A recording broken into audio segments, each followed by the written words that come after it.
Hi guys, it's your boy The H. Sad video really and truly. I haven't seen lots of people talking about it, probably because it only happened yesterday and maybe people don't want to talk about it because it's pretty deep for boxing. Basically, just wanted to say rest in peace to Patrick Day. For you, or those of you who don't know, Patrick Day had a boxing fight with Charles Conwell. It was 4 or 5 days ago. It was Saturday night, I believe. It was on the Usyk card. The Usyk versus Chaz Witherspoon card. Yeah, so basically he got KO'd in the 10th round by Charles Conwell. I looked at his record, he'd only received 4 losses, and I believe 2 of them were by decision before this, and only 1 of them was TKO, and that was 5-6 fights ago, so it was a while back. Basically what happened was Patrick Day then went straight to hospital in a coma straight away, and he sadly passed away last night, which it was Thursday morning now. So yeah, passed away Thursday night from his injuries. And basically there's loads of different people speculating stuff. I'm not going to speculate at the end of the day the guys has died, but obviously it was brain issues. It was definitely obviously because of the head trauma. But looking at his record, he only, like I said, he only received 1 TKO/KO loss beforehand. His other 2 losses were decision. Loads of people going to speculate about, was it too much sparring, the oxygen, because in England over here we have oxygen right next to ringside. I think this was either a Gerald McClellan fight or it might have been even Michael Watson fight. It was years and years ago, in the 90s when I was a kid, and they decided you've got to have oxygen next to the ringside, at ringside. But in America it's a bit different. I don't know why. It depends on the individual license authority of the state, so it's a state decision, and usually they have it in the ambulance. So I believe they had it in the ambulance. I can't confirm this, is just what some people there were saying, and like go on boxing Twitter and Michael Benson and stuff, and people like that were saying.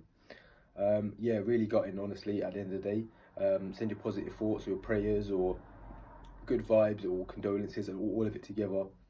Send them all to Patrick Day's family, also Charles Conwell, because obviously he went in there to have a fight, basically. Like, it's weird. I do MMA, like, obviously different level, but you just go in there and you just want to win. That's it. Like, you don't think about, you try not to obviously think about repercussions. So obviously he didn't go in there with that intention at all.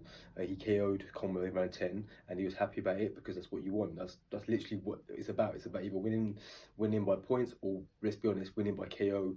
Looks good on your highlight reel.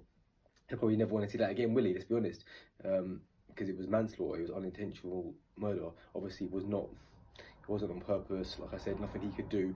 But it's a license. Boxing's a weird sport, guys. Like, so is MMA. If you think about it, all combat sport is actually messed up. And I do MMA, but let's be honest, it's a mad one, isn't it? When you think about it like this, when someone dies, it does make you think it's like you're legally going in there with the right to possibly kill someone if that happens. And obviously, it's not what you want. It's not what the opponent wants, and it's really, really sad time. Obviously, a lot of people are thinking now the debate is going to start again about rounds. Should it be 10 rounds or a lot the other day? Instead of 12 rounds, mandatory, should it go down to 10? We all know about CTE, we all know about concussions, we know about how it can lead to brain damage, how it can change your character, like in the NFL. There's loads of different names and stuff, but I'm not going to go into that now. I was going to say, at the end of the day, it's really sad, honestly. Yeah, rest in peace, Patrick Day, 27, a couple of years younger than me. That's mad. That's how you, when you get older, you realise how, when you're young, people say, oh, that's a certain age, that's so young. You're like, oh, is it? And when you actually get older than the ages people pass that, you're like, wow, that is young, man. 27 years old, his whole life to live. I don't know if he had a family and kids, but he definitely had, obviously, a family, mums and dads and sisters and all that. Hope they'll be all right. Hope, like I said, Charles Conwell will be all right. This is just sad news, really, guys. Really, really sad news. As a guy who likes to do boxing videos, talk about boxing, MMA, I didn't know if I was going to even do a video about it, to be honest, but then I thought I didn't see enough people talking about it when it happened.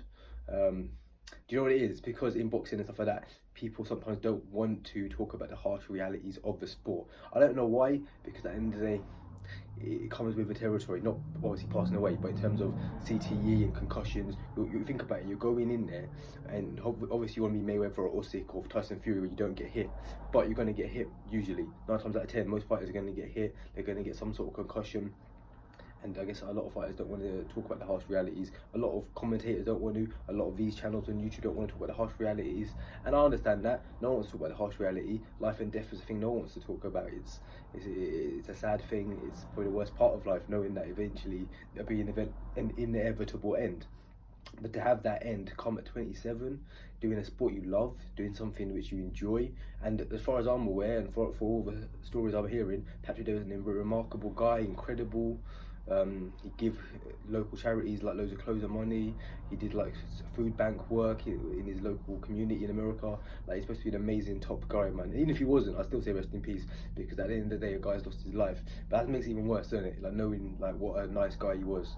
So yeah, I haven't met the guy, I didn't even know of him until his fight against Conwell, but it's hit me a bit. Like, I'm a big boxing fan, I'm a big MMA fan. Like, so yeah, just look after everyone, guys. Whoever you love, go give them a cuddle, whatever. Do you know what I mean? And if you do combat sports or whatever, be careful. Like, you know the risk. I'm sure you guys know the risk. But yeah, it's dangerous. Boxing, MMA, whatever you're doing, whatever you're training in, it's a dangerous thing. Like, that's the realization. It's literally a dangerous thing, man. It's no joke. None of it's a joke. It makes you think that KSI, Logan Paul, stuff a little bit different. Even me a little bit. Anyway, rest in peace, Patrick Day. Cheers, guys.